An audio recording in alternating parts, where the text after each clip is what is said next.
Bien, buenas tardes, bienvenidas, bienvenidos todos a esta conferencia sobre la inflación en Chile, que nos dictará el doctor Ramón López, pero al iniciar vamos a dar las palabras de bienvenida que va a ser nuestra directora de la Escuela de Ingeniería Comercial, la profesora Tania Jakasovich. Tania.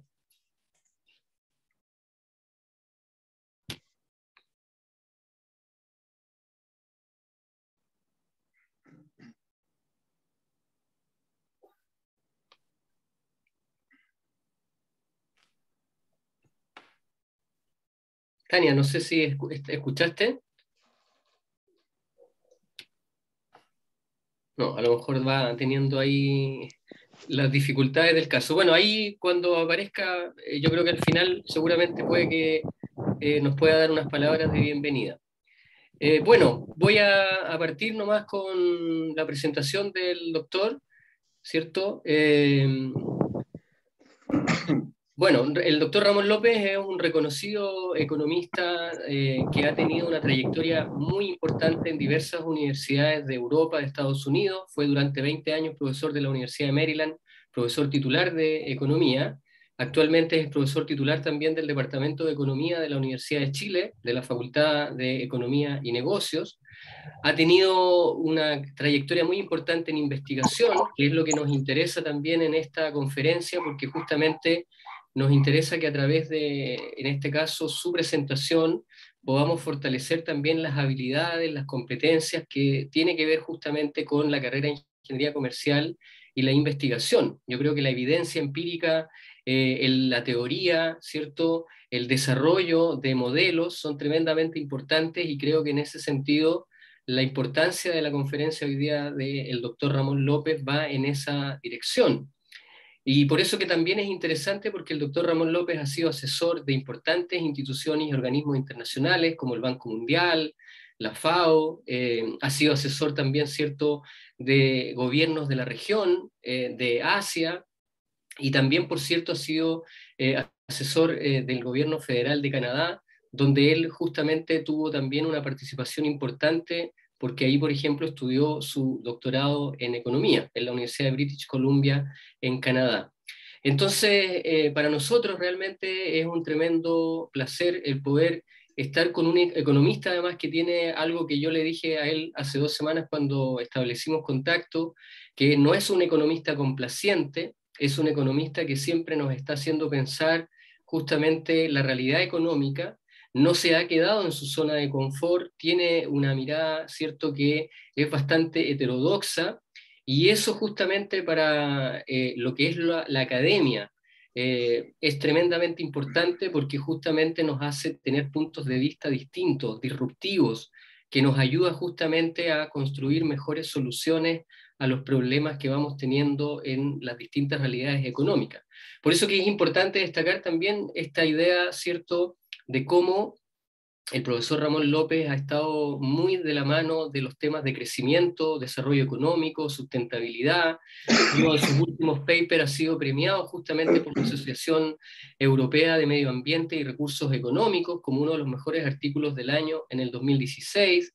Ha recibido, por ejemplo, la medalla, ¿cierto?, que se le da a los científicos destacados en Alemania, la medalla Alexander von Humboldt. Entonces, naturalmente todo eso nos anima a poder entender que el profesor Ramón López nos puede justamente en esta temática tan contingente como es la inflación, ayudar a entender otros puntos de vista, otras posiciones, otras perspectivas. Entonces, bueno, estamos muy, muy contentos y bienvenido, Ramón. Gracias. ¿Podría, por favor, poner el... Sí. Valesca, tú ahí... Sí, Valesca. ¿Se nos fue la Valesca? No, sí, está ahí. Profe, enseguida, aquí estoy. No se preocupe. Mira que es muy importante. Es que estoy, claro, estoy también viendo que la gente está entrando por eso, pero aquí estoy, no se preocupe.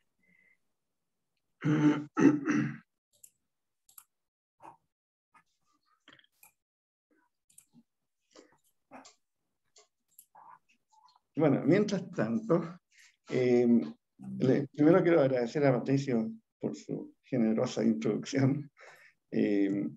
Y segundo, quiero decir que estoy muy contento de estar con ustedes, ¿no? Y básicamente lo que voy a hacer hoy día es contarles un poco de una investigación muy reciente sobre la empírica, sobre la inflación en Chile en el siglo XXI. Pero antes de entrar en los detalles de esa investigación, les quiero presentar una visión más global, ¿ya? Sobre dónde está Chile en este mundo tan globalizado y dónde está qué pasa con la inflación mundial. Y quiero poner énfasis sobre un aspecto que es muy importante, que por lo demás se da en muchas circunstancias, que es lo que se ha dado a llamar the race to the bottom, la carrera hacia abajo, hacia el precipicio, ¿no? Que es una hipótesis que yo planteo sobre la conducta de los bancos centrales en los países importantes de este mundo, ¿ya? Básicamente Estados Unidos, Europa, China, y algunos más grandes, ¿no? De India también. Entonces, la parte empírica va a estar basada en este estudio que está detallado aquí. No sé si funciona mi muestra acá con mi flechita o no la ven ustedes. No te escucho, Patricio. Ya estamos viendo el PPT nosotros. Sí, yo sé, pero ¿ven cuando yo indico algo o no? No. No. No. Bueno, no importa. Saco esta cuestión.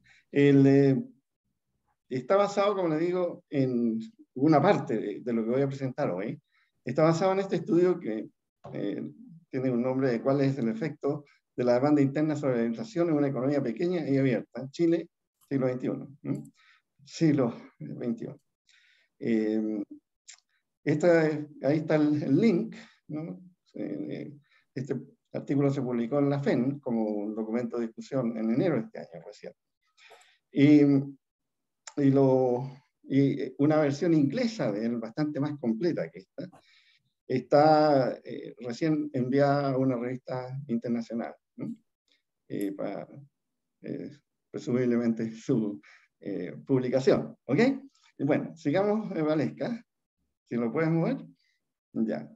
Entonces, como les decía, primero quiero hacer una introducción sobre dónde estamos, qué pasa en el mundo, cuáles son las repercusiones de lo que ocurre en el mundo, que tiene en una economía pequeña y tan abierta como la chilena, que es una de las economías más abiertas del mundo, desde el punto de vista de las tendencias inflacionarias. Entonces, como sabemos muy bien, hay un primer impacto que viene de la pandemia y que se asocia con problemas mundiales de abastecimiento. Puertos, cadenas de abastecimiento, en fin, insuficiencia de los barcos que estaban en el lugar equivocado, los containers que estaban en el lugar equivocado, ¿no? Al final de la pandemia, o digamos, cuando avanza la pandemia. En fin, una cantidad de disrupciones, ¿no? que afectan la oferta mundial de todo tipo de productos, fundamentalmente materias primas, agricultura, productos agrícolas e industriales también. Entonces, eso es el primer impacto económico importante. Bueno, no el primero, pero es un impacto económico importante de la pandemia, ¿no? Que genera todo tipo de disrupciones en las políticas de abastecimiento, en los procesos de abastecimiento. El segundo impacto, por supuesto, bueno, es la guerra de Rusia y Ucrania, que crea una escasez mayor aún de oferta de alimentos y cuellos de botella. Entonces, y por lo tanto, problemas adicionales, cuello de botella adicionales en las cadenas mundiales de abastecimiento. ¿Okay? Y hay un condimento. El condimento son las políticas fiscales y monetarias implementadas por estas grandes economías, ¿no? Que en general fueron muy expansivas durante la pandemia para suavizar los impactos sociales y económicos de ellas. Entonces, hay una confluencia ya de políticas fiscales muy expansivas, pero también monetarias muy expansivas. Y el efecto es bastante claro, ¿no? A la caída de la oferta global, especialmente materias primas, alimentos y algunos productos industriales, se agrega un aumento excepcional de la demanda mundial por estos bienes. Adivinen qué viene, ¿no? A nivel mundial, global, ojo. Seguimos, Valesca. Entonces, estas grandes economías se ven afectadas por altos niveles de inflación, no visto en realidad muchas décadas. Inflación mundial que se acelera ya desde el segundo semestre del 21 a llegar a niveles actuales, 8-9%, ¿no? A nivel global, mundial. Ahora, quiero sí enfatizar una cosa, ¿no? que es muy importante. Como estas economías son muy grandes, y estamos hablando que contiene una demanda mundial de alrededor del 70 u 80% del consumo total, ¿no?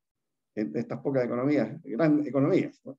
USA, Europa, China, India, etc., ¿no? Ahí hay una relación muy clara entre la demanda de estos países y los precios mundiales. Entonces, uno esperaría, ¿no es cierto?, de que cuando se acelera la inflación, por lo menos, sobre todo en los primeros meses, ¿no?, de alguna manera, estos países, los bancos centrales y los gobiernos de estos países, tomarían medidas para corregir la inflación. ¿Ya? Fíjense en la analogía con los argumentos que se hacen aquí en Chile, ¿no? Pero esto es para el mundo, esto es para grandes economías que sí pueden impactar no solo la demanda, sino incluso también la oferta, ¿no?, de alguna manera, mundial. A diferencia de Chilito, que tiene ¿no es cierto?, un efecto mínimo, obviamente, sobre los precios mundiales. Entonces, volviendo al mundo, la inflación, como decía, internacional global se acerca a partir del segundo semestre, de llegar a niveles actuales de 8-9%, lo que es algo no visto por muchas décadas en estos países. ¿Seguimos abajo? Entonces, en el momento en que la inflación se empieza a acelerar, la gran pregunta era si las interrupciones en las cadenas de abastecimiento globales eran meramente temporales y que se solucionarían en unos pocos meses o que perdurarían mucho más en el tiempo. Eso fue un debate que se da en Estados Unidos, que se da en Europa, ¿no? Bastante intenso, donde algunos economistas y políticos, ¿no?, planteaban de que el problema era temporal. Y la implicación de eso era bien clara. Si el problema es solamente temporal y se va a autocorregir, podemos esperar, ¿no?, darnos el lujo de esperar antes de tomar medidas que vayan en la dirección de reducir la demanda global. Ahora, o sea, si eran fenómenos de corto plazo, la oferta global, al menos, de bienes se recuperaría para mitigar las presiones inflacionarias. ¿Ok? Es cierto que todavía permanecen los problemas de excesiva liquidez asociados con las políticas expansionarias de las grandes economías y las presiones de demanda causadas. Pero por lo menos habría una respuesta, una expansión de la oferta una vez que pasara suficiente tiempo. Pero también viene el problema de la guerra, sin duda. Y eso afecta esta potencial recuperación de las cadenas de comercialización internacional. Y en eso estamos. ¿Seguimos? ¿Me parece? No, rapidito aquí. Entonces, la respuesta de los bancos centrales de las grandes economías, ¿no? Al principio, la idea de las perturbaciones en las cadenas de oferta se solucionaría, como decía, en un plazo relativamente breve, le dio justificación a las autoridades monetarias y fiscales también, para no actuar. Entonces, se empieza la inflación ya a mitad del año pasado, y los bancos centrales decreyeron un poco a la corriente que decía que esto era meramente temporal.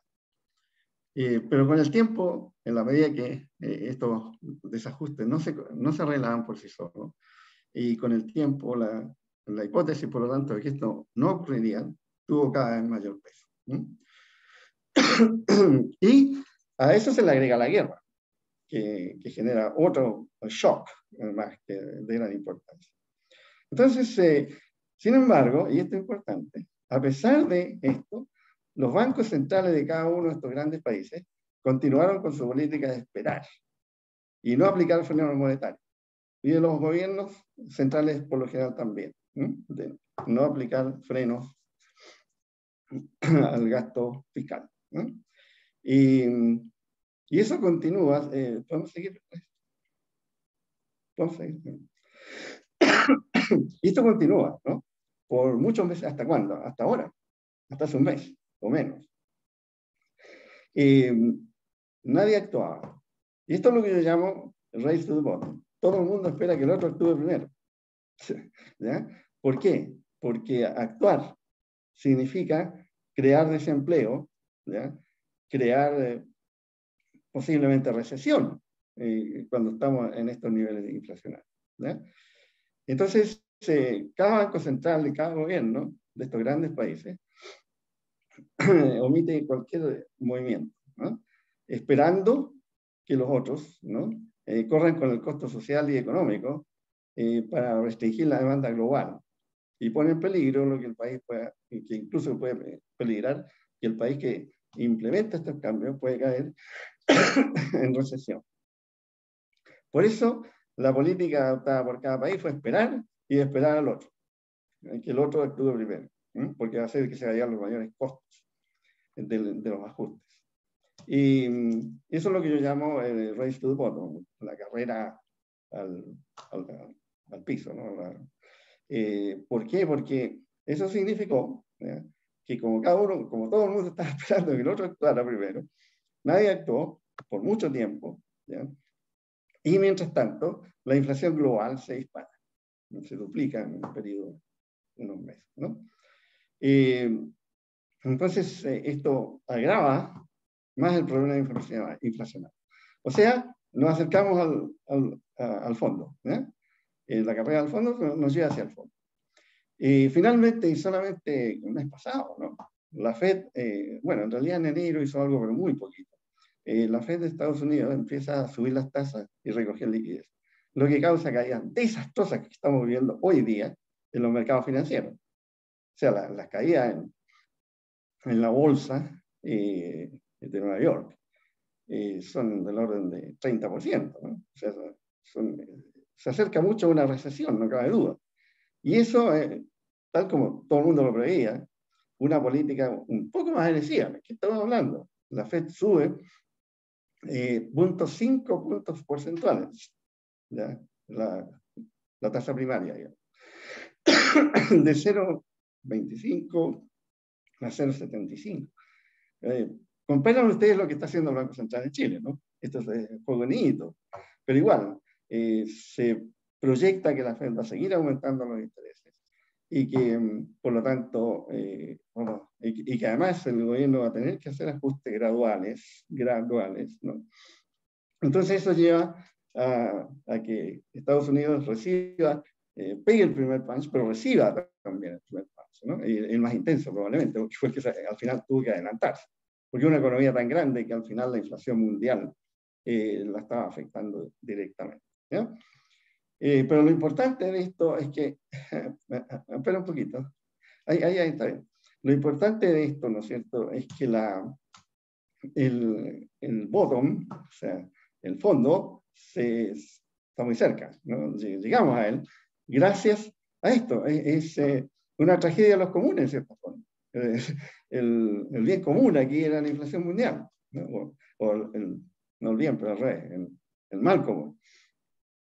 Y eso hace, ¿no?, que como todos influyen en esto, pero de una manera no completa, ¿no?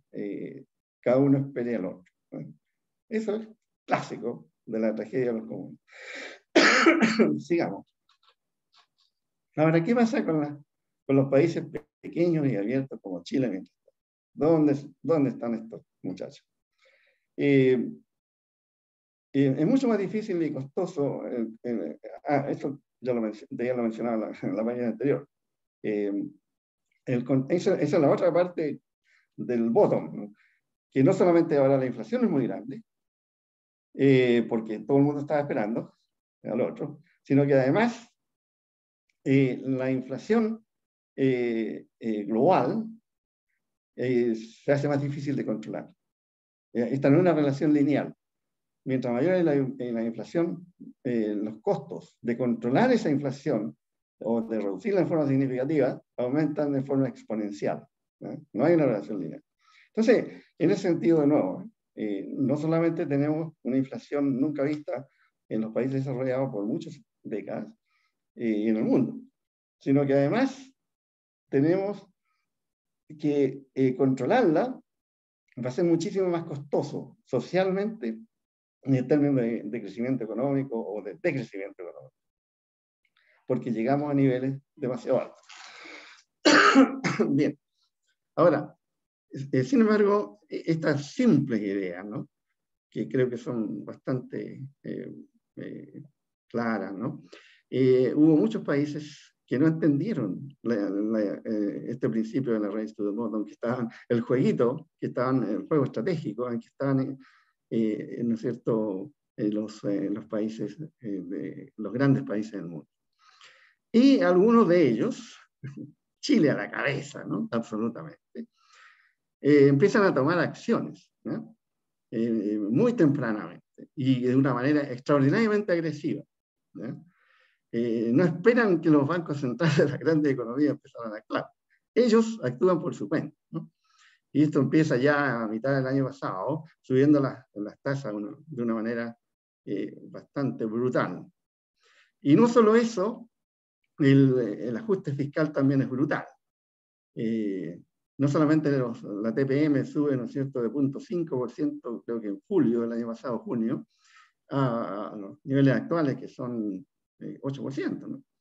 Entonces, es un ajuste brutal, realmente, ¿eh?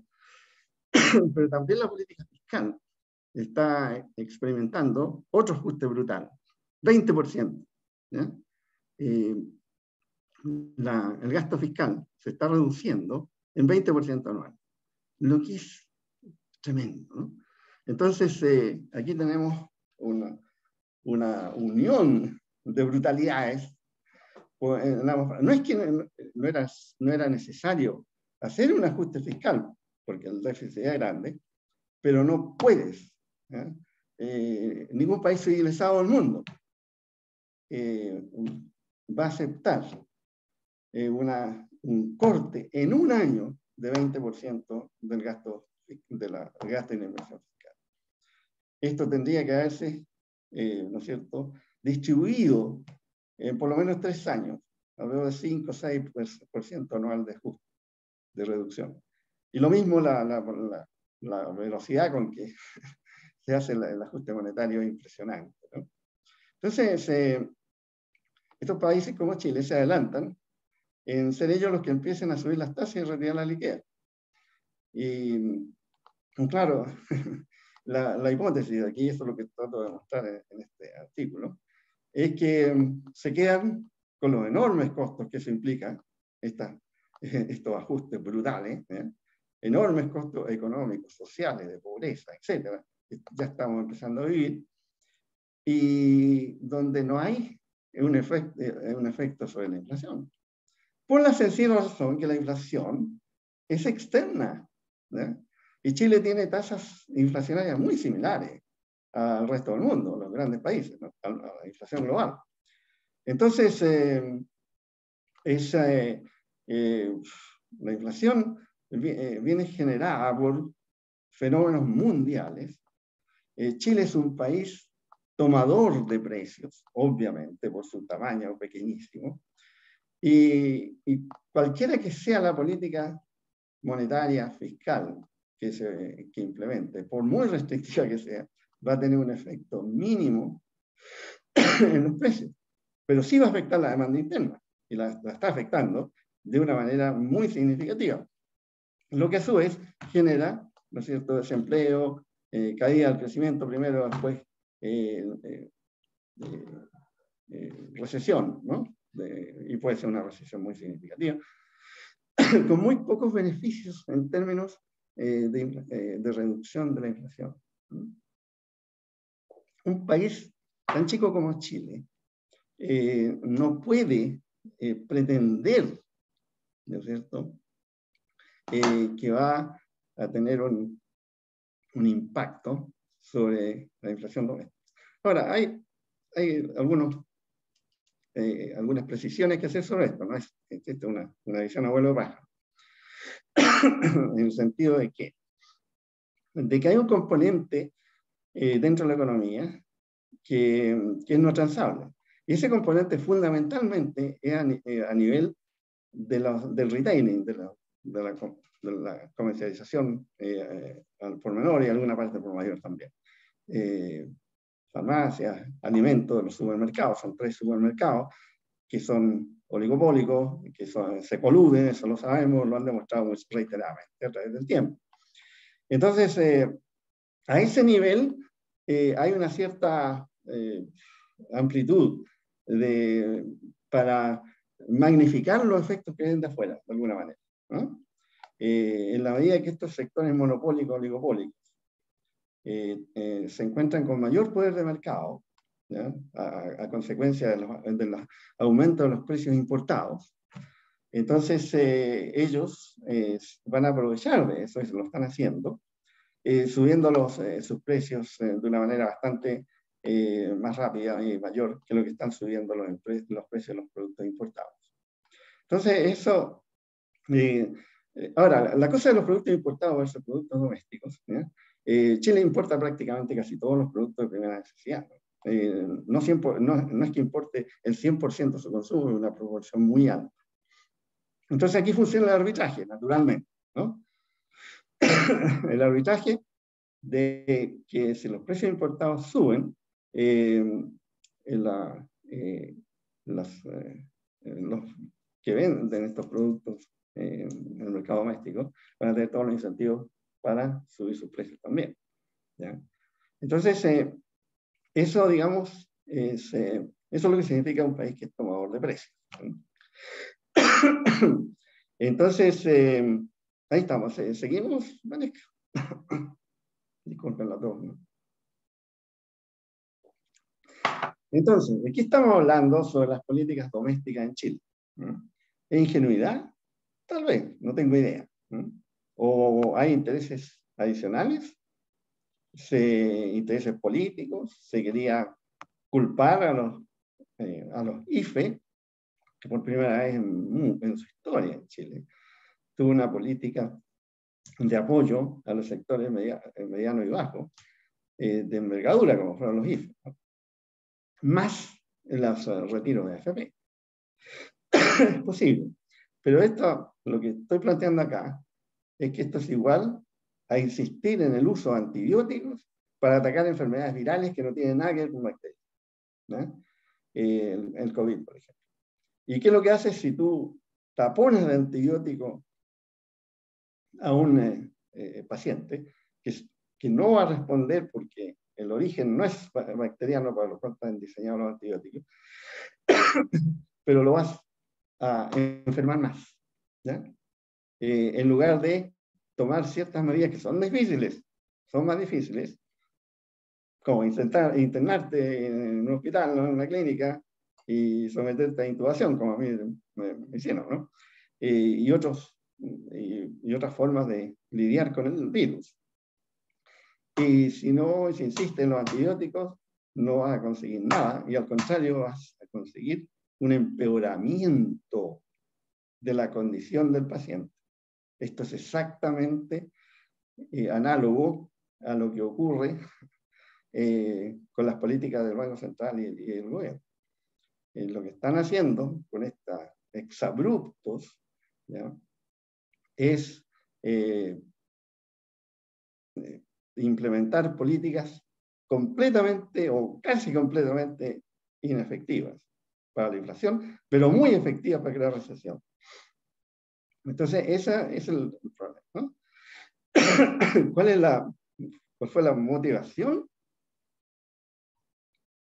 Es algo que me abstengo de juzgar. Este articulito, ¿ya?, va en la dirección de testear esta hipótesis, respondiendo algunas preguntas clave. La primera es cuáles son los determinantes de la inflación en una economía abierta como Chile. Eso es esencial, ¿no? Y en segundo lugar, en particular, cómo afecta la demanda interna a la inflación doméstica. ¿Ok? Ahora, seguimos, Valesca. Bueno, como decía, este artículo estudia los determinantes de la inflación en Chile durante las 2 primeras décadas del siglo XX.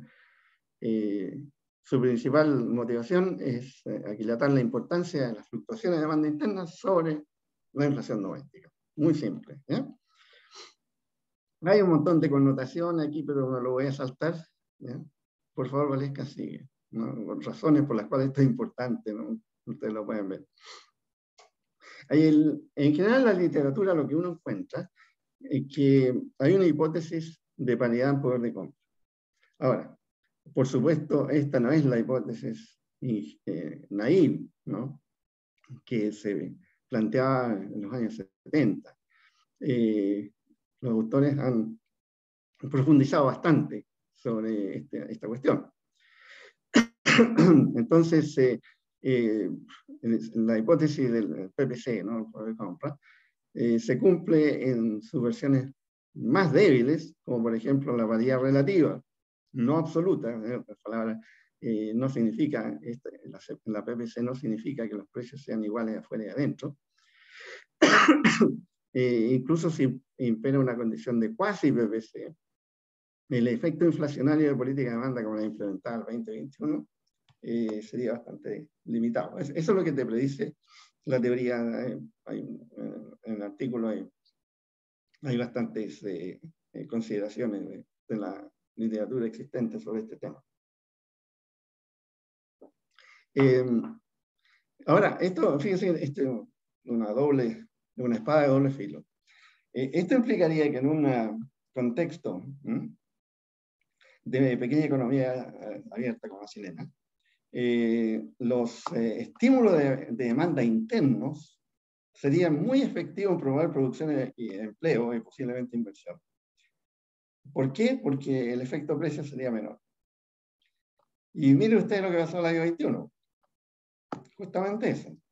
Los subsidios sociales, los IFE, y los retiros de AFP, ¿no? Que fueron en gran parte dirigidos a los sectores medios y bajos, fueron tremendamente efectivos, ¿ya? En promover un 10% de crecimiento del PIB.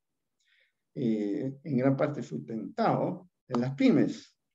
Esto fue una reactivación popular, ¿no? Porque se orientó no solo a las pymes, pero fundamentalmente a las pymes, como nunca antes en la historia de Chile. el keynesianismo en su reino, ¿no? Y además aumento de empleo y también inversión, acuérdense. La inversión subió significativamente, no solo el consumo subió, también subió el ahorro e inversión de las familias, de los pequeños productores, ¿no? Y eso es algo muy importante de destacar. Sin embargo, desgraciadamente, dado que la inflación mundial se acelera, eso empieza a impactar la inflación en Chile. Y de ahí se agarran, de esa coincidencia, ¿no? De que por un lado hubo efectivamente estímulo de demanda extraordinario, nunca visto en mucho tiempo en Chile, tal vez en la época de la Unidad Popular. Eso por una parte, y coincide con el aumento de la inflación. La conclusión que sacan estos chicos, ¿no? Tan simplistas y siempre listos para encontrar relaciones que confirman ciertas posiciones políticas al final, es que dicen, ¿viste? Estos IFE y todos estos retiros, lo único que están haciendo es causar inflación. Lo cual, como lo vamos a ver, es falso.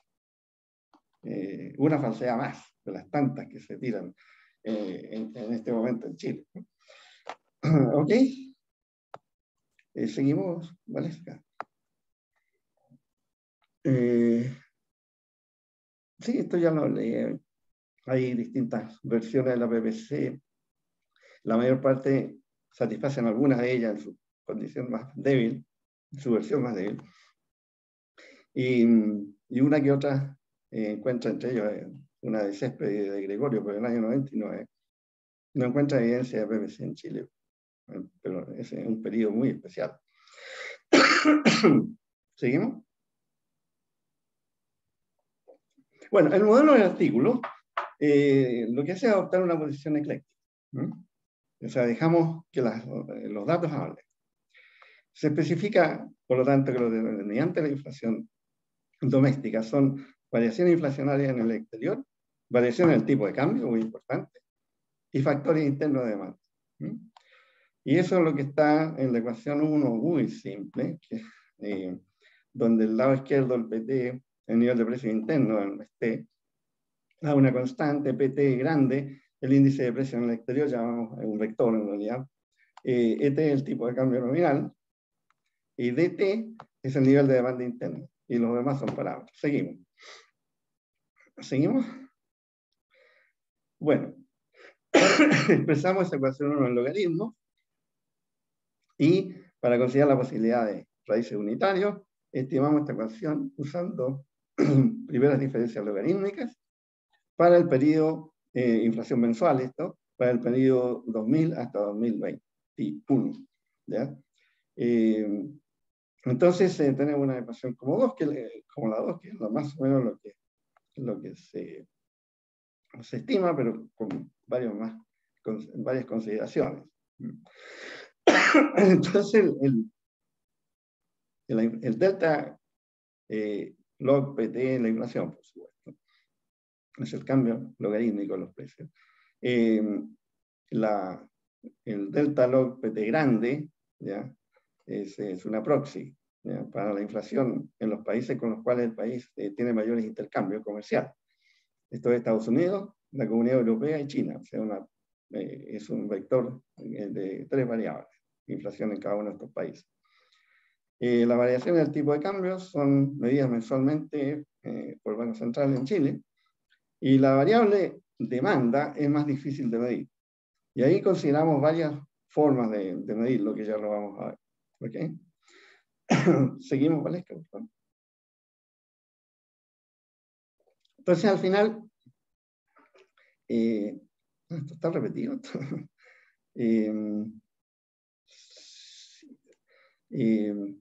Me parece que está repetido. No, perdón. Entonces, ¿qué es lo que tenemos? Tenemos que la variación en la inflación, la inflación doméstica se explica por una constante que ya vamos a ver cómo se interpreta esa constante, que es muy importante aquí. Y se explica también por una serie de variables TAMIS, ¿no? que toman un valor de 1 en el periodo I y 0 en los demás periodos. Y se explica por el vector de cambio de precios, ¿no es cierto?, de inflación en los países con los cuales comerciamos, y se explica también por el cambio en el tipo de cambio. ¿Ok? Seguimos. Lo más importante aquí son las variables TAMIS. Estas variables, tanto la constante como las TAMIS, representan los cambios en demanda. Entonces, la constante son cambios en demanda que ocurren en periodos normales, ¿ya? Entre comillas, ya vamos a ver lo que son. Y las dummies, ¿no? Cuando tienen el valor 1, son cuando estamos en periodos particulares. Y ahí detallamos varios periodos, de 1 para el periodo de octubre del año 2009, entre octubre del 2009 y febrero del 2010, que corresponde a un periodo de recuperación de la crisis, ¿ya? Perdón, la de 2. La de 1 es durante esa crisis, cuando hubo cambios, shock importantes también en producción, política monetaria y política fiscal.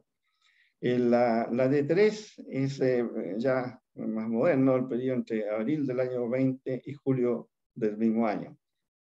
Son los meses en que los efectos de la pandemia se hacen presentes en toda su magnitud. Pero cuando todavía no se implementaban subsidios sociales significativos, ni tampoco retiro de AFP. La DAMI 4, ¿no es cierto?, para el periodo entre agosto del 20 y diciembre del mismo año, el periodo en el cual coinciden los efectos de la pandemia, más los primeros subsidios sociales y el primer retiro de AFP que ocurre en julio del 2020. ¿Okay? La DAMI 5, el periodo de enero del 21 y abril, entre enero y abril del 21, en el cual los subsidios sociales aumentan en gran medida. Y el segundo retiro de AFP de diciembre del 20, pues hace su efecto sobre la demanda doméstica. Finalmente, la sexta DAMI se activa entre el año 21, en mayo del 21 y diciembre del 21, al final, ¿no? Cuando se suman los efectos del tercer retiro de AFP, más la mantención de altos subsidios sociales. ¿Ok? ¿Se ve bien esto? Espero que se vea bien, ¿no? O si no, tal vez, no sé si se puede ver nada. Bueno, seguimos. ¿La otra? Ok, gracias, Jorge. Bueno, los resultados. Los resultados son bien claros, no voy a detener todos los detalles. Perdón, esto se estima con, a través de two-stage least square, ¿no? ¿Por qué? Porque el tipo de cambio y la inflación probablemente actúan en conjunto, ¿no? Por lo tanto, usamos two-stage least square, ¿no? Si a alguien le interesa, puede ver en el paper, pero no quiero detenerme mucho en eso. Para evitar, ¿no es cierto?, sesgos de simultaneidad, sobre todo la variable de tipo de cambio, que efectivamente es muy importante en la segunda etapa, ¿no? Es altamente significativa y positiva, desde luego. El tipo de cambio se deprecia, o sea, en otras palabras, esto sube el dólar, por ejemplo, y eso hace que aumente la inflación. La inflación en Estados Unidos es tremendamente significativa. Fíjese usted, un valor Z de casi 7, y de gran impacto, ¿no? La de China es un poco menos, pero todavía es positiva, y la de Europa no lo es. Y después, aquí no se ve, bueno, es el efecto de las DAMIs, ahí están las 6 DAMIs, que apenas se ve ahí. Yo por lo menos no lo veo. ¿Se podría agrandar esta tabla, Valesca, de alguna manera, o ponerlo en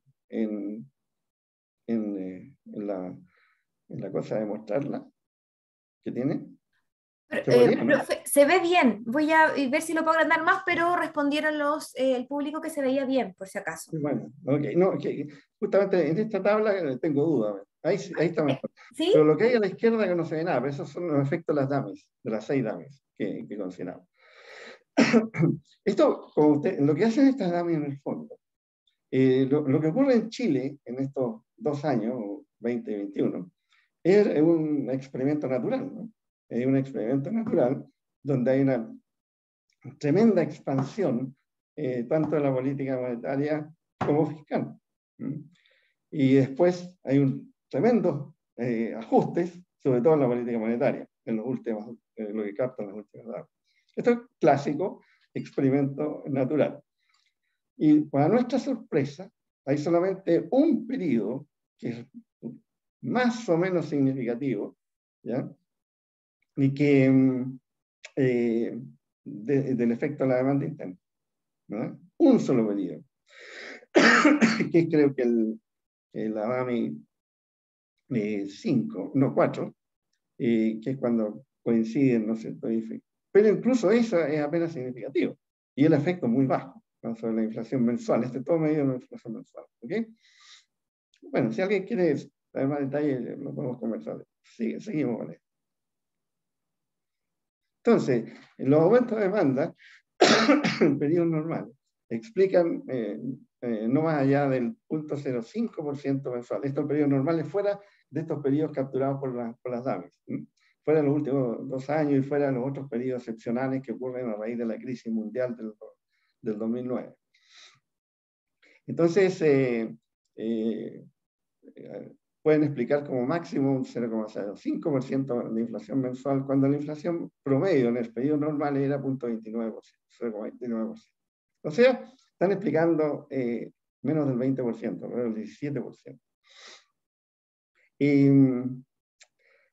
el efecto de la demanda en los periodos excepcionales prácticamente no es significativo. Y esto lo hicimos probando una cantidad de especificaciones que están detalladas en el artículo. Hicimos análisis de sensibilidad de todo tipo, ¿no? Y de robustez.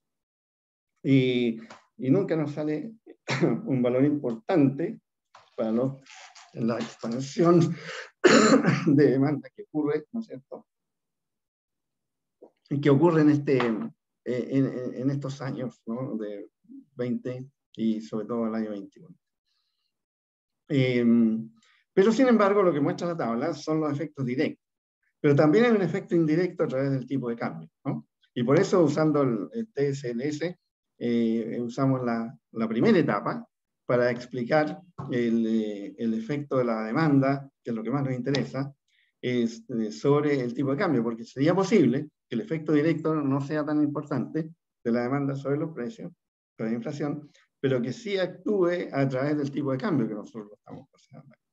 Y eso es lo que da la tabla siguiente. Siguiente, por favor. Valesca, siguiente. Ya, aquí hacemos algo similar, ¿no?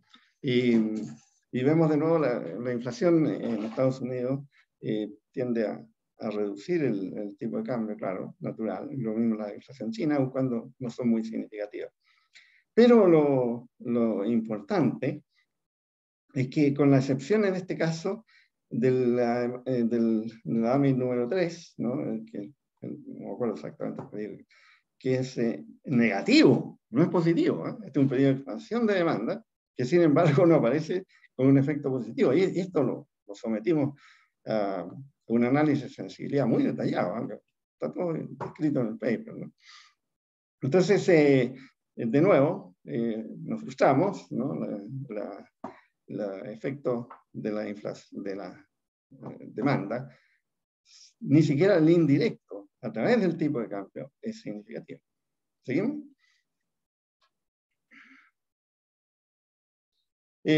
Aquí lo que hacemos es calcular el efecto total de la demanda, incluyendo el efecto directo, dado el tipo de cambio, el efecto indirecto a través del tipo de cambio. No se preocupen mucho en las ecuaciones, seguimos. Sí, vale. Y ahí están los resultados finales, ¿no? El efecto total de la demanda interna sobre la inflación, que viene dado por el efecto directo de demanda dado el tipo de cambio, más el efecto a través del tipo de cambio. Y prácticamente la significación es mínima. ¿Ok? ¿Seguimos? También usamos three-stage list.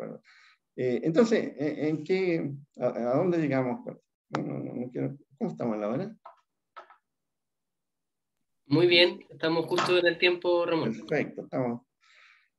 Bueno, aparte de esto que les menciono aquí, que ustedes verán en el paper, hay un apéndice muy extenso de una cantidad enorme de otros análisis mucho más complejos. También hicimos un análisis de VaR, ¿no? Donde la política, la TPM del Banco Central no tiene efecto de inflación. Eso llegamos a la conclusión. Así es que no solamente la demanda interna tiene muy poco efecto sobre la inflación, sino que además, cuando hacemos el análisis de VaR, encontramos que las alzas de la tasa de interés del Banco Central, la TPM, no tienen un efecto sobre la inflación, ¿no?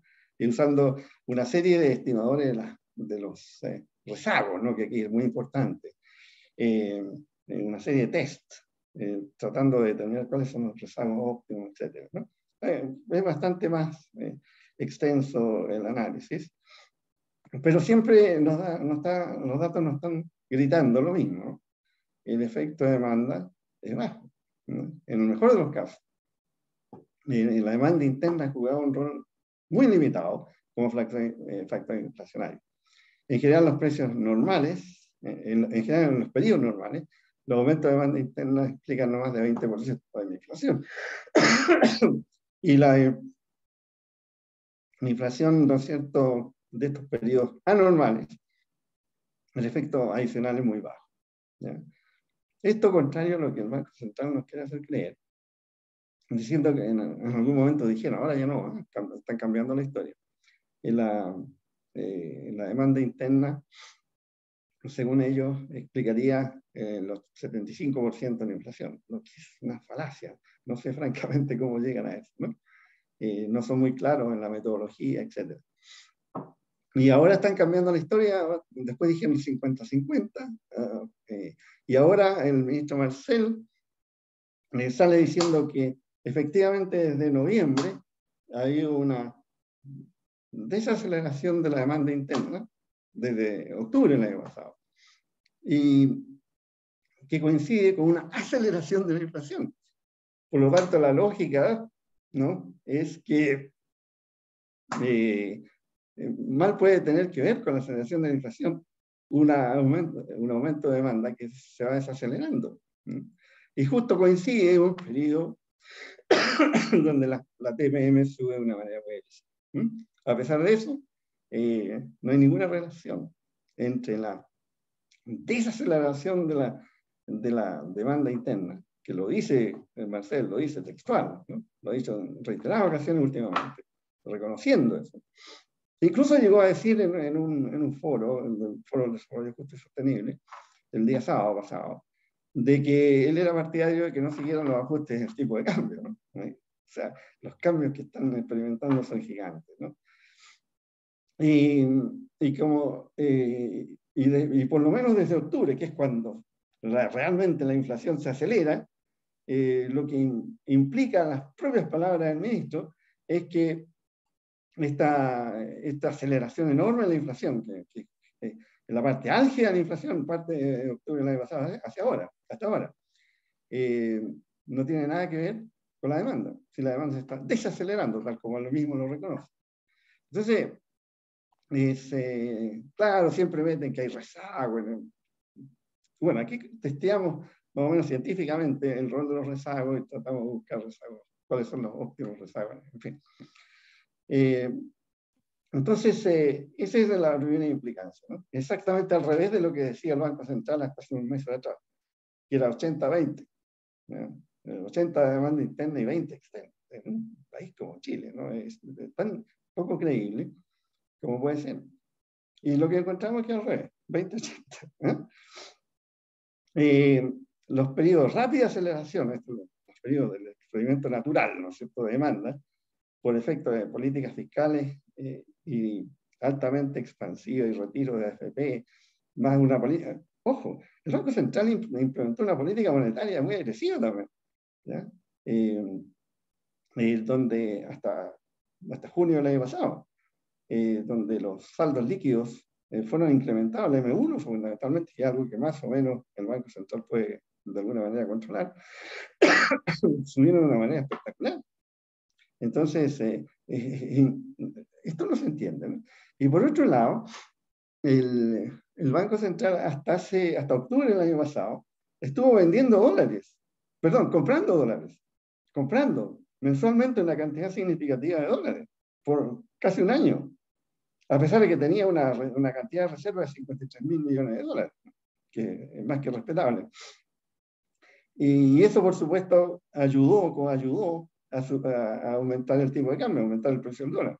Y por lo tanto, ayudó a aumentar la inflación. Solamente después que se lo planteamos, reiteradamente, ¿no?, yo y otros economistas, el Banco Central finalmente deja de comprar dólares, ¿no? En fin. Y la otra, como les digo, lo extraordinario es que estos periodos de demanda del experimento no explican inflación ni contemporáneamente ni en periodos subsecuentes. Por lo tanto, ¿no es cierto?, los resultados no son tan sorprendentes. La mayor parte de la inflación doméstica, como uno podría esperar en una economía pequeña y abierta, está determinada por la inflación externa, ¿ya? Y por mucho que patalee el Banco Central, no es mucho lo que va a poder hacer. Y lo único que está causando, y lo ha causado, un daño tremendo en la economía. la economía en este momento, según están proyectando, crecería al 1% este año nomás, después de haber crecido 10% el año pasado. Esto va a generar desempleo, ya está generando desempleo, va a generar recesión, ¿ya? Todo esto con los caprichos de estos señores, ¿no? Y la falta de análisis crítico de mis colegas, al contrario, casi todos aplauden y siguen aplaudiendo, ¿no? Hay una frase célebre de Vittorio Corvo, ¿no? Que hay que subir los intereses hasta que salga sangre, ¿eh? Algo así. Y eso es algo que es bastante fútil, desde el punto de vista de inflación, tal como se demuestra en este artículo. Así es que el daño colateral que están causando por una política equivocada, por usar antibióticos contra un enfermo con virus, ¿eh? Es brutal. Eso.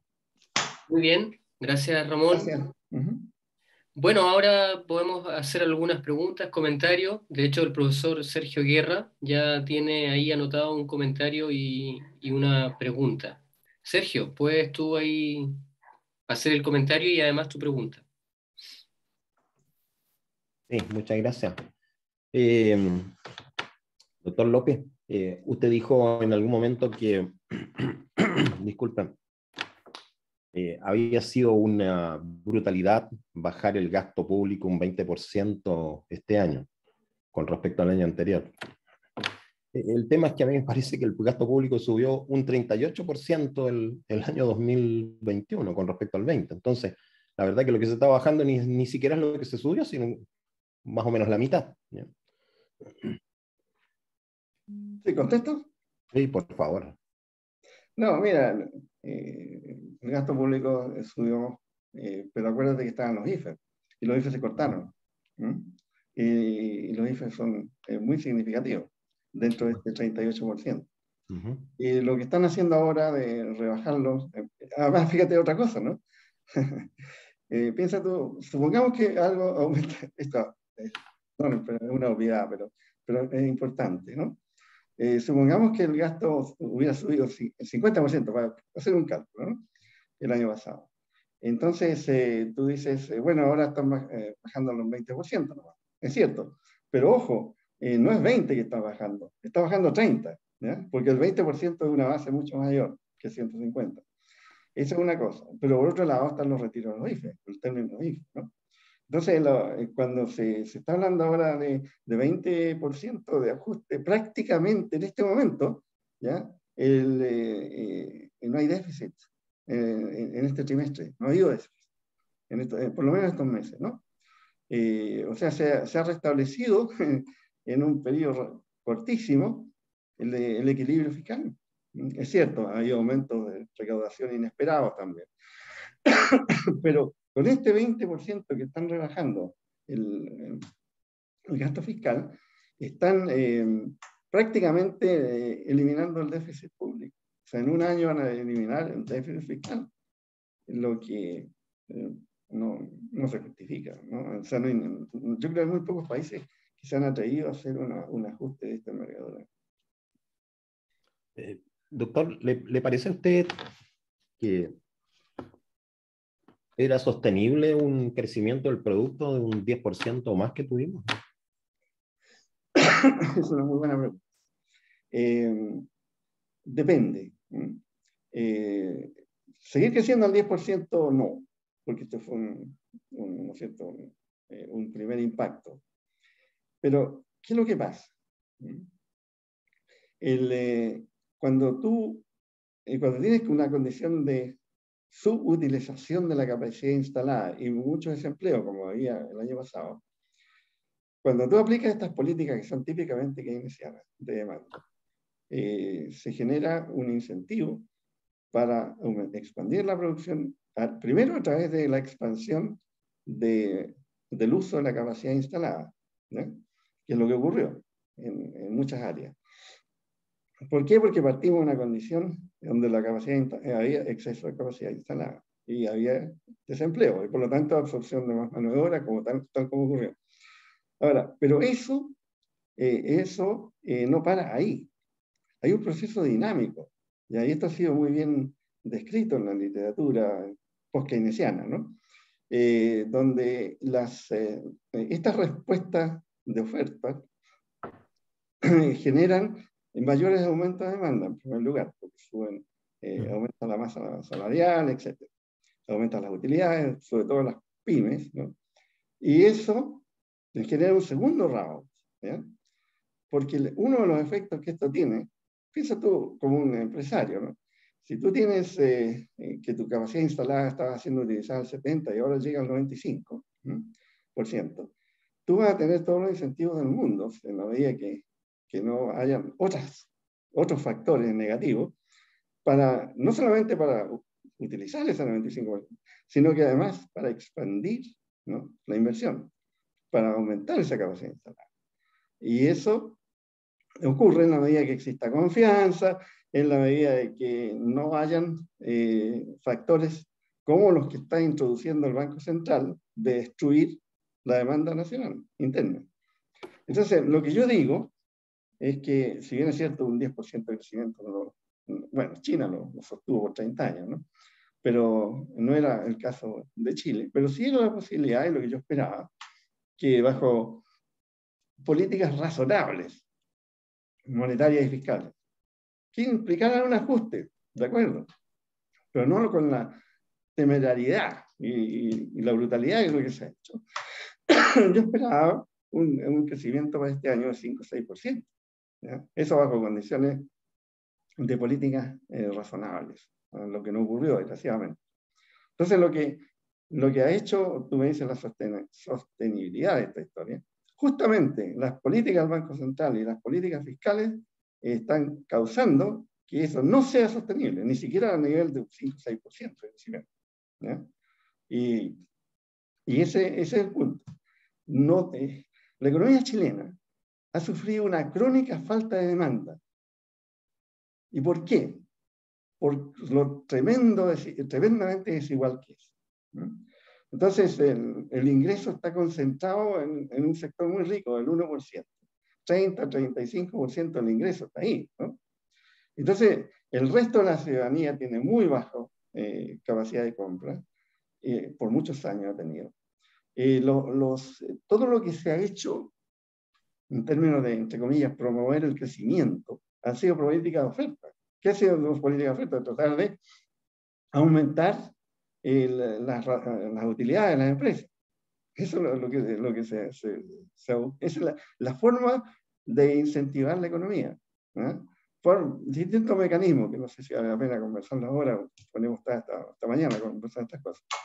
Entonces ellos simplemente al hacer eso, y al tener una economía tan concentrada y sin hacer nada por reducir la desigualdad, al tener salarios reales que crecen, pero crecen lentamente comparado con lo que crece el resto de las utilidades, al tener, ¿no es cierto?, que la participación del trabajo en el ingreso nacional en Chile no es más allá de 35% del PIB, ¿ya? Y 65% se lo lleva el capital, lo cual es inverosímil.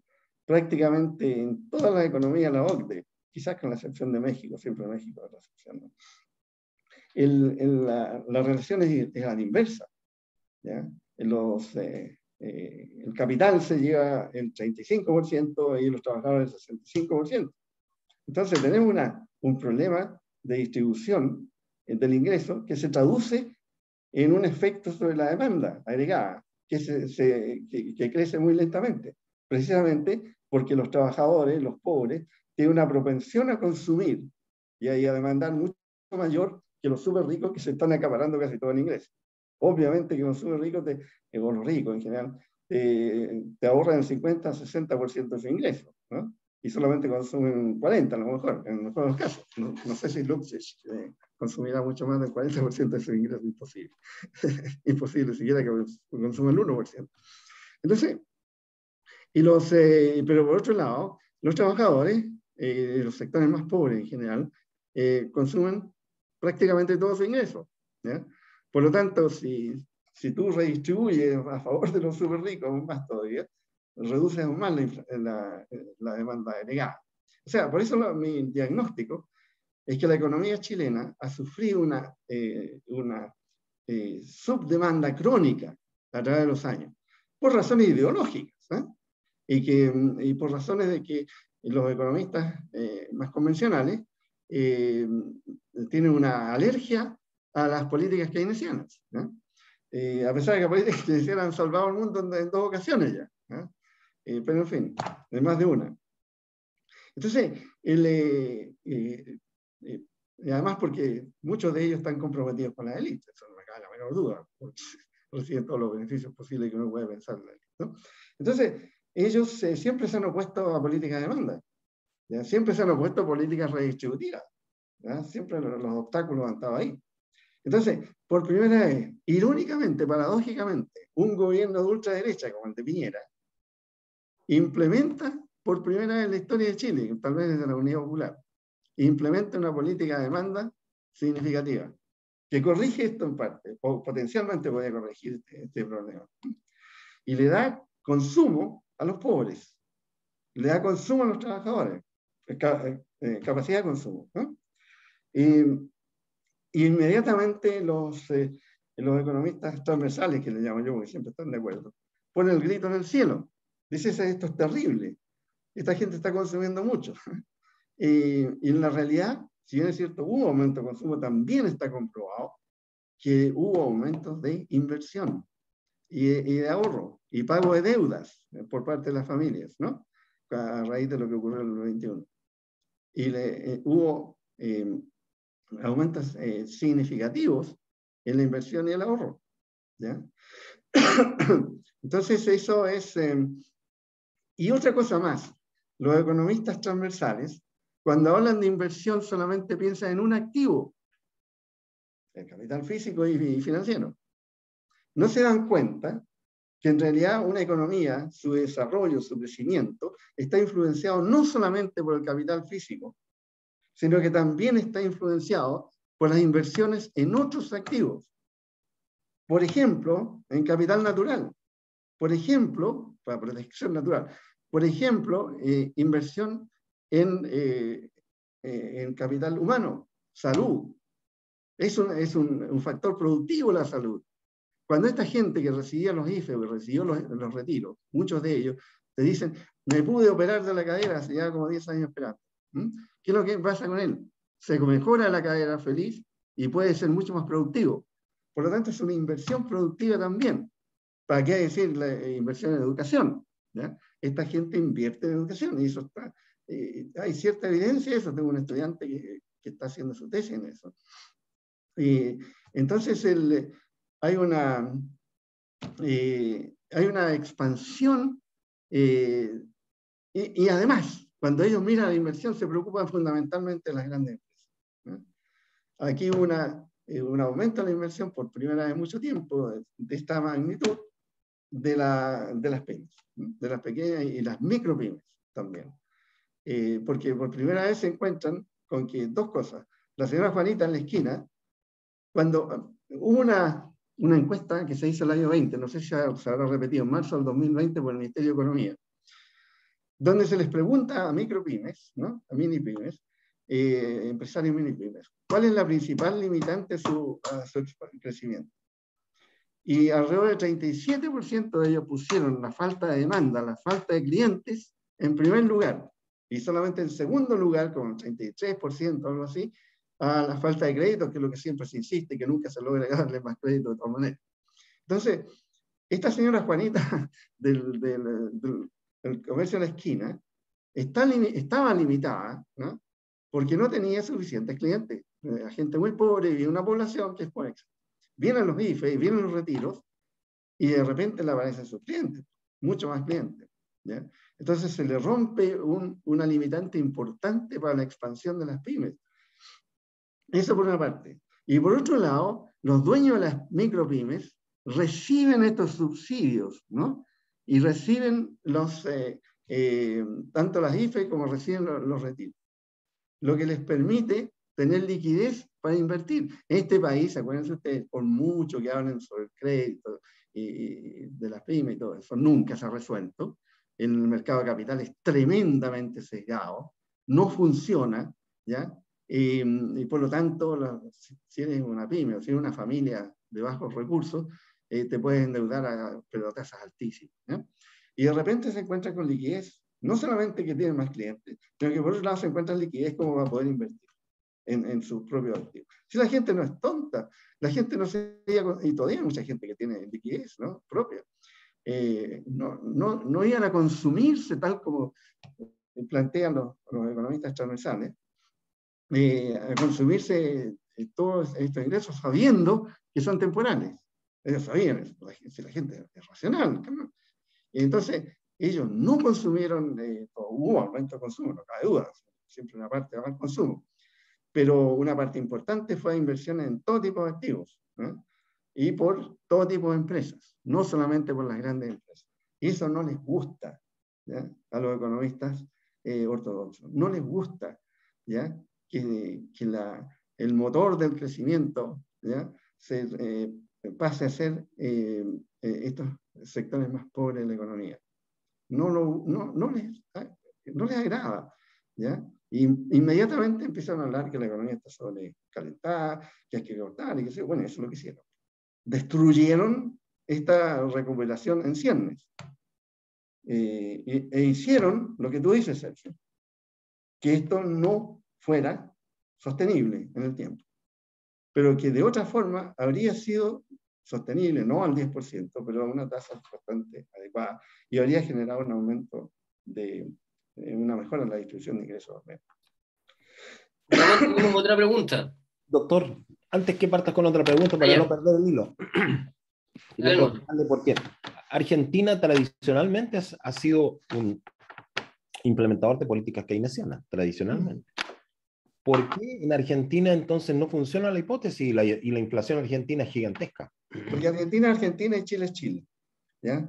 Argentina, porque esa es una característica que tú puedes tal vez decir que funciona en Argentina, pero los niveles de corrupción en Argentina son brutales, el nivel de ineficiencia del sector público son brutales, mientras Chile tiene uno de los países donde el sector público es el más, está entre los más eficientes, junto con Corea del Sur. Hay estudios de estos, si los quieren se los puedo mandar.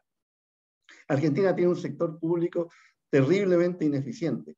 Entonces, esta es otra falacia que se menciona siempre, ¿no? Tú mencionas una política y te dicen, Venezuela lo dice, miren lo que pasó. O el otro, qué sé yo, Nicaragua, qué sea, ¿no? Eso es una falacia, porque el hecho que haya coincidencia en alguna política con estos países que han sido fracasados, ¿ya?, no significa que por adoptar una política similar, ni siquiera la misma, vamos a tener la misma experiencia que ellos. Porque las condiciones son distintas, porque aplicamos las políticas públicas de una manera diferente. ¿Ok? Entonces, y eso uno lo ve mucho en las redes sociales, ¿no? Quería hacer esto como Argentina o como Venezuela y la historia, ¿no?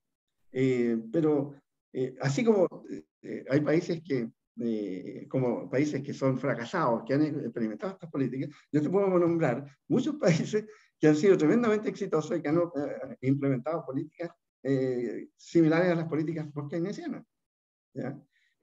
Pues te digo, los países escandinavos. Estados Unidos sale de una recesión y se escapa de una depresión en el 2009, o sea, el mundo en realidad, por este tipo de política, ¿ya? Entonces, también hay coincidencia con los países tremendamente exitosos, ¿no? Entonces, por favor, hay que tener un encuentro, con todo respeto te lo digo, un mínimo de pensamiento crítico sobre estas versiones, porque es lo que tratan de propalar siempre, ¿ya? Los economistas, sobre todo más ortodoxos, lo que quieren es que todo siga igual. Y para eso usan cualquier tipo de excusas, como el argumento que tú, Sergio, recién planteaste. Bueno, tenemos dos preguntas más por lo menos. Primero vamos a ir a la del chat y después voy contigo, Vasco, por si acaso, ¿ya? La pregunta del chat del profesor Marcelo Cuevas, que es profesor de finanzas acá en la Escuela de Ingeniería Comercial, dice, de acuerdo a los puestos, por ti, ¿cuáles acciones se deben tomar si es sabido que la tasa de política monetaria no es capaz por sí sola de detener la inflación? ¿Será el crecimiento económico la clave? ¿Luego el Estado debiera hacer incentivos para aumentar la producción? ¿Es correcta esta afirmación? A ver, de esto he estado planteándolo hace bastante tiempo, ¿no? ¿Cuál es, desde el punto de vista de una economía pequeña y abierta como Chile, cuál es la forma de transmisión de la inflación internacional? ¿Cuál es el mecanismo fundamental? Es el tipo de cambio. Entonces, la lógica es bien clara acá. Si queremos afectar, mitigar por lo menos, una parte de la inflación internacional en el mercado, en la economía interna, tenemos que actuar sobre el tipo de cambio. Y ahí hay varias opciones. De nuevo, te van a decir, este es Venezuela, Nicaragua, no sé. Pero una de ellas es el control de cambio, efectivamente. Una de ellas, ¿no? Sobre todo cuando estamos en una condición en que los grandes empresarios han estado sacando dólares, pero por toneladas, ¿no? y lo que se usa es fundamentalmente un control, puede ser un impuesto a salida de capitales, o puede ser un control cuantitativo a la salida de capitales. Malasia, un país del sureste asiático, durante la crisis del sureste asiático, el año 97, fue el único país, ¿ya?, que se atrevió a implementar medidas de control de cambio para enfrentar esa gran crisis. Contra todo el mundo, prácticamente, de nuevo, el Fondo Monetario en esa época. Malasia fue el país más exitoso para salir de esa crisis, de todos los países del sureste asiático, ¿ya? Y al final, instituciones como el Fondo Monetario tuvieron que decir, sí, esta es una política válida, lo dicen ahora, es una opción válida, ¿ya? Esto no es comunismo, como te dicen, ¿no? Esta es una opción válida de políticas públicas cuando tienes una situación de inflación que está exacerbando la depreciación del peso, ¿no? Y esa es una política absolutamente válida, ¿no? Otra política, junto con esto, todavía hablando sobre el tipo de cambio, es que el Banco Central, que tiene 55.000 millones de dólares en reserva, lo que no es necesario para nada, pueda implementar un proceso, revertir lo que hizo el año pasado y empezar, ¿no es cierto?, a vender dólares. Esto tiene que ir combinado con control de cambio, ¿ya? No puede ir por sí solo, control de salida de capital. Entonces, eso refuerza en la misma dirección en la defensa del peso, ¿no? Y por lo tanto, reduce las fuerzas que existen para la reducción del valor del peso y por lo tanto para magnificar los efectos de inflación externa, que es la clave. ¿Cómo lograr que eso no ocurra o que ocurra en lo mínimo posible? ¿Ok? Otra cosa, hay un 20% de esta inflación que aparentemente, 20%, o sea, de este 10 hay 2%, que tenemos ahora, ¿no?, que de alguna manera está asociada con factores internos y que tiene que ver con la demanda, efectivamente, o sea, pero es todavía significativo. ¿Y dónde radica eso? ¿Dónde están los sectores no transables monopólicos o oligopolísticos que pueden aprovecharse de esta situación? Supermercados, farmacias, etc., ¿no? Pollo, en fin, donde históricamente ha habido colusión, ¿no? ¿Y qué pasa? Son monopolios u oligopolios. Y la teoría económica de primer año te dice, cuando tenéis un monopolio tenéis que regularlo, cuando tenéis un oligopolio también tenéis que regularlo. Y por lo tanto, en este momento, lo que están haciendo los supermercados, con el aceite, pero no solo con aceite, con un montón de otros productos de primera necesidad, es aprovecharse de su poder de mercado que aumenta a consecuencia de la crisis. Entonces, aprovechándose de eso, magnifican los aumentos de los precios de los productos importados, ¿ya? No todos, pero muchos de ellos. Y sí tienen su track record, si ya sabemos lo que son. Son tres cadenas. Y están todos ligados entre sí, familia, todo. Estos son parte de los grandes grupos económicos. Entonces, para ellos la colusión es muy simple. Solamente cuando actúan de una manera un poco estúpida, han sido pillados, ¿no? Cuando se han mandado mails y todo eso. Pero ellos no tienen necesidad de eso. Basta con dejar a un líder, no sé, que puede variar en distintos productos, y calladitos lo siguen y punto. ¿Eh? No tienen para qué hablarse entre ellos. Además, se hablan, no sé, por las casas de sus familiares, en las camas, ¿no? Y no sé dónde más. Entonces, y eso no sale a la luz pública, obviamente, y no van a hacer, no van a hacer, ¿no es cierto?, descubiertos. Entonces, con estas condiciones internacionales, con estas alzas, es como el río revuelto, ganancia de pescadores, ¿no? Entonces, esto les da un mayor poder de mercado a ellos, lo que les permite magnificar los aumentos. Por lo tanto, la otra implicación es que se necesita controlar estos monopolios. Simple como eso. Se necesita negociar con ellos. Si estas no son economías, ¿no es cierto?, atomizadas, inmensas. Son tres monopolios, oligopolios. El Estado tiene de más capacidad de negociar con ellos. Sabemos quiénes son, nombre y apellido, con quién negociar. Los gerentes generales de estas empresas, ¿no? Y el Estado tiene poder para influir sobre ellos, de alguna manera. Y no se trata tampoco de un control de precios, de todos los precios, como intentaron hacer en otros países, ¿no? Incluso la Unidad Popular. Se trata de controlar algunos precios de productos esenciales, donde que estas cadenas, ¿no? Y lo mismo pasa con los medicamentos. Esto me parece inconcebible, esto, que no se controle eso. Que estas cadenas que dictan los precios. Entonces, ahora, en términos de mediano plazo, lo que Marcelo Cuevas menciona es ciertamente plausible, ¿no? Si queremos tener una economía estable, tenemos que permitir que la productividad crezca. Tenemos que invertir en productividad, lo que no se hace en este país. Nadie invierte en productividad, en inversión en innovación. Y tenemos que tomar otras medidas para promover el crecimiento. Entre otras, dejar, ¿no es cierto?, que el proceso de redistribución ocurra, de redistribución de ingresos. Piensen que esta es una de las economías más desiguales del mundo. Si no estamos hablando, hoy día hice clases justamente en un curso del Magíster, donde les tiré los números que hemos ido recolectando en los últimos 10 años, ¿no? Y lo que está apareciendo últimamente. Yo llegué a este país 10 años atrás, ¿no? Venía de Estados Unidos. Y cuando mencionaba, ¿no?, el problema de la distribución, de la desigualdad, 10, 12 años atrás también,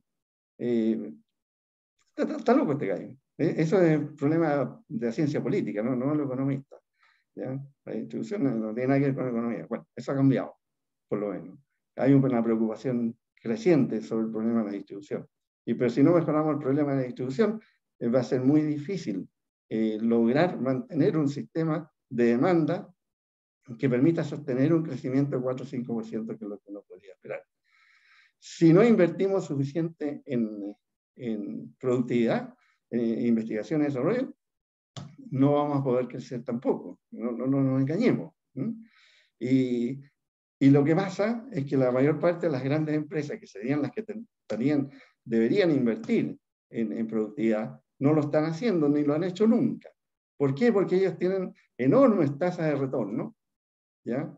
Que no tienen para qué invertir en una inversión que es de largo plazo y de alta incertidumbre.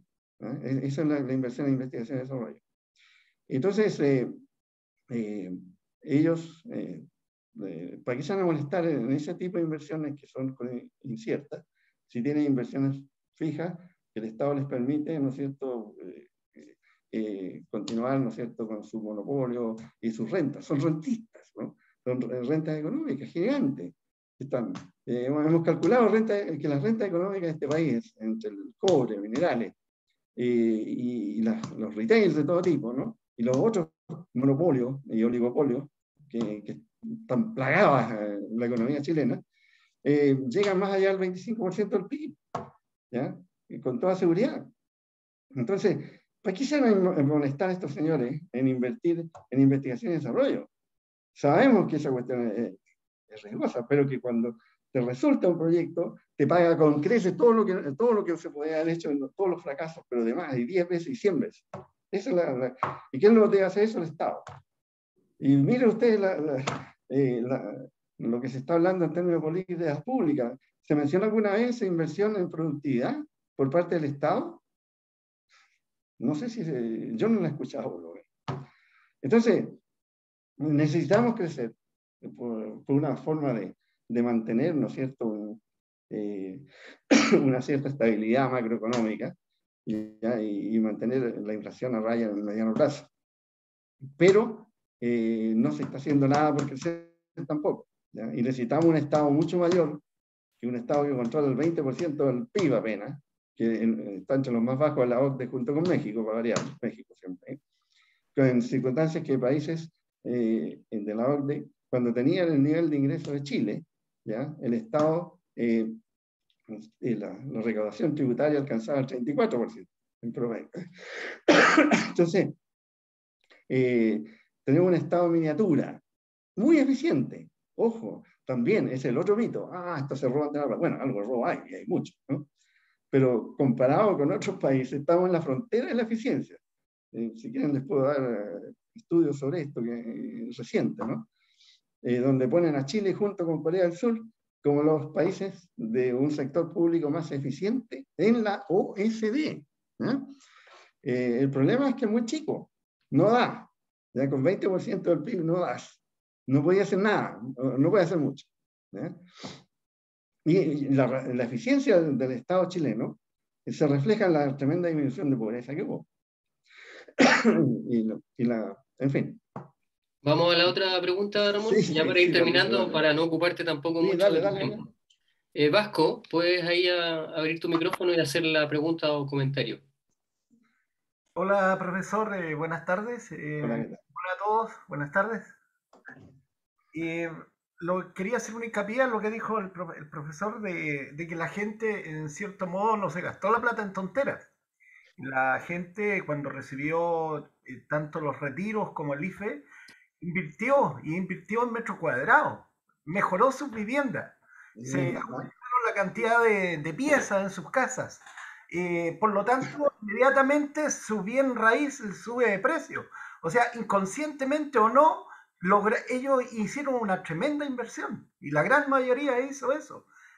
Un segundo baño y eso fue general, o sea, en todos los estatus de la sociedad, ya hasta el más sencillo hasta los más pudientes.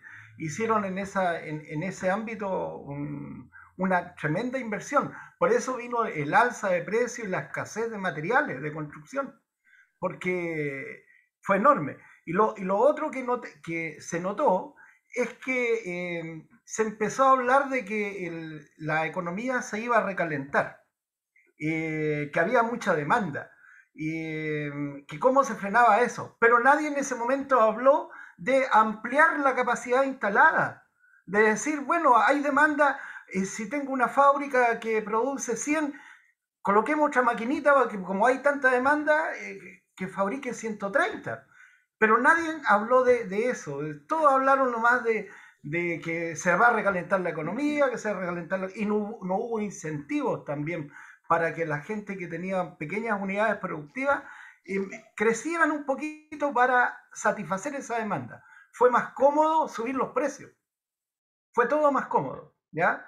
Eso, yo no sé si el Estado, quién falló de haber hecho hincapié en decir, bueno, ya la plata está más repartida, le está llegando a más chilenos, como decía el profesor, y bueno, resolvamos cómo le solucionamos el problema de esa demanda que va a haber ahora, ¿no? Pero nadie habló de eso. Solamente lo más cómodo, subir los precios, y ahí quedamos en ese círculo vicioso, ¿ya?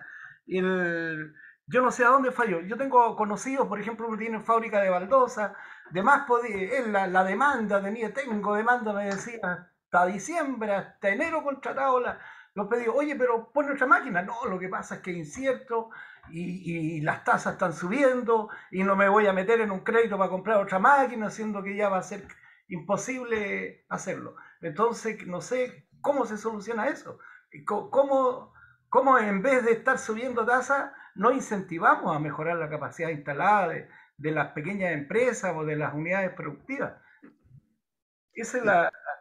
y una consulta, como decía el profesor, el Estado es eficiente y maneja un 20%. La nueva Constitución nos podría dar la posibilidad de que el Estado crezca en ese ámbito, siguiendo eficiente, pero subiendo ese porcentaje. Eso. Claro. Gracias, Vasco. Bueno, gracias, Vasco, por la pregunta. Eso es lo que hace el gobierno, lo que hace el Banco Central. Lejos de promover una expansión de la oferta, facilitar la expansión de la oferta, sobre todo en las pymes, la asfixia, la destruye, ¿ya? Y transforma una recuperación que, aún sin hacer mucho adicional al gobierno, podría haber seguido, haber continuado de alguna manera, ¿no? Y más aún, como tú dices, Vasco, con toda la vocifería sobre el hecho, según ellos, que la economía estaba sobrecalentada y que por lo tanto había que apretar en política monetaria fiscal, ¿qué generan? Lo que dice tu amigo, incertidumbre, porque tú no sabes, ¿no es cierto? Si todos los días te están hablando de que la economía está sobrecalentada y que hay que solucionar ese problema, y ya sabemos cuáles son las recetitas para solucionar ese problema, que es lo que ocurrió, obviamente que tú no te agrega incertidumbre y no vas a invertir mayormente, ¿ya? No va a ayudar en absoluto a una expansión de la inversión en capacidad productiva. Y eso, digamos, de nuevo, fabricado por los transversales, fabricado por los políticos, ¿ya? Y fabricado por los periodistas, ¿ya? De las cadenas de televisión y toda la historia, ¿no? Que no tienen el más leve sentido crítico, entrevistan siempre a los mismos tipos que les dicen las mismas cosas porque son iguales, ¿no? Entonces, y después saben, sí, claro, después repitiendo como loro, ¿ya? La historia. La Constitución, yo creo que, o sea, lo que esta nueva Constitución va a hacer darle más espacio al gobierno para hacer cosas que en la Constitución antigua se las prohibía. Se le da espacio para crecer, ¿ya? Lo que no, para recaudar más, etcétera, ¿no? Pero si el gobierno de turno va a usar esa oportunidad o no, es otro problema. En este momento, lo que ha estado hablando Marcel, ¿no? Que Marcel es el hombre, ¿no? Los demás son actores muy secundarios, ya que el tipo domina absolutamente. Entonces, el programa de Marcel es casi el programa de Boris en el gobierno, ¿no? Antes. Pero obviamente, sabemos que en la esfera del Congreso, esa cuestión no va a pasar. O si pasa, va a pasar a través de cocinas. O sea, va a pasar de una manera muy degenerada, ¿no? Y eso lo sabe Marcel, si Marcel es un gallo brillante, no es tonto. Entonces él va con eso y va a tener la excusa perfecta para no hacer nada, o casi nada. El salario mínimo es una excepción. Va a decir, no podemos hacer nada, es un poco en la medida de lo posible otra vez, ¿no? Lo que también, justificación que hizo Ricardo Lago en su momento y la concertación en general. ¿Y cuál es el problema? ¿Dónde está el detalle? El detalle está que el gobierno se olvidó de las bases que lo sacaron, que lo eligieron. Se olvidó, ¿no es cierto?, de las organizaciones sociales. Se olvidó de los sindicatos, en fin, la cantidad de gente que estaba detrás de esto y que estaban muchos de ellos enfermados.